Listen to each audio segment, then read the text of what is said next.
Fabian Ber. Parang naalala ko to si Flavier. Si Fabian Ber, yun, no. Well, di ko sinasabing masama si Fabian Ber, pero siya yung kanang kamay, ika nga, ni Marcos Sr. Eto naman, parang hindi lang kanang kamay. Kanang kamay, kaliwang kamay, paa, di ba? Kaliwang paa, kaliwang hita, kaliwang paa. Kung ano nga iutos dito gagawin niya. Pag siguro sinabi ni Peking Panginoon sa kanya, sit! Baka umupo ito eh. Pag sinabi ng Peking Panginoon sa kanya, play dead! Baka mag-play dead to. Hindi kaya? Kasi parang gano'n na nga nangyayari. Di ba sabi nga nung iba, ito daw ang 2-star na walang ka-star-star pagdating sa kaugalian. Para bagang hindi general. Ito pakinggan natin yung kanyang argumento. Tingnan nyo kung gaano kababaw, ha?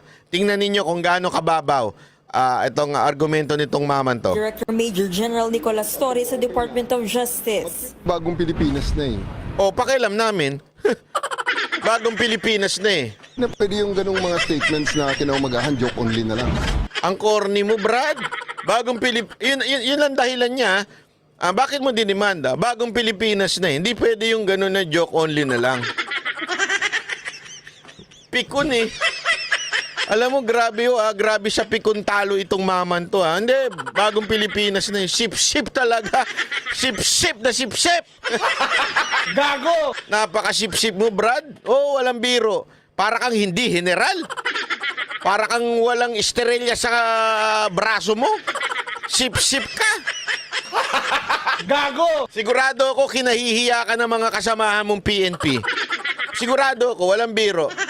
Kasi hindi yung ganyan alam mo, pag umastang mga general, hindi ganyan eh. Ang dami kong kilalang general, di ko nalang babanggitin, mamaya pag-initan pa.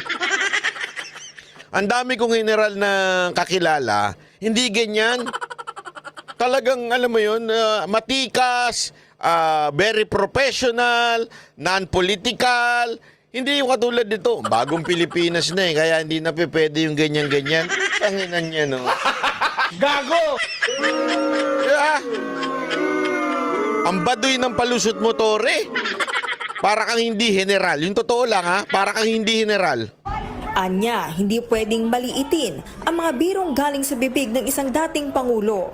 Maliit lang tingnan yan, pero it is being uttered by a former president. Hindi malayo na gayahin or he will be taken he will be taken seriously ba? Taken seriously, so papatayin namin yung 15 na senador. Anak na kang wewe. Gago! Anak ka ng sisirisoin ng mga Pilipino. Sinabi ni Duterte, patayin yung 15 na senador para manalo yung 12. Halika, patayin natin. Gago! Sir, ano bang kalokohan itong ginagawa mo? Sinasabi mo, unang-una, pansinin mo ha, mali pa nga si Duterte. 12 lang ang kukunin, 15 yung sinabi niya. So alam mo, nagbibiro. Tapos, will you... Ewan ko sa'yo. Nakapagtapos ka ba? Sorry, nagtatanong lang ako ha. Yung mga ganyang utak eh. Papatay namin yung 15 para manalo yung 12. Nagtira pa kami ng 3. Anak ka ng wewe. Sino yung 3 na yun? Sa PDP na nga lang, sobra na pa eh. Sobra na yung 12. Siyam lang sila eh. So may 3 pang sobra, Ang bira. Ewan ko sa'yo, Tore. Ano ba yung ginagawa mo? You are making fun of yourself. You are like a clown in the mystery of life. Ang sakit mo sa bangs. Tore, walang biro. Tapos magagalit ka na naman, sasabihin mo na naman, to si Banat Bay, ano yun to, inciting to sedition. Ano inciting? Alam mo siguro kung pwede lang magsalita yung mga piskal at saka mga judge, kung pwede lang sila magsalita, sigurado akong tatawanan ka eh. Ayan, tumaman to. Walang ano. Wala sa hulog, basta na lang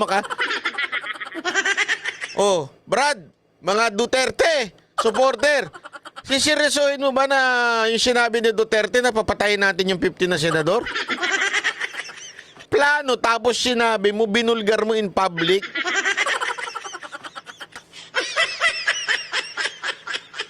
Ewan ko sa'yo talaga, Torin.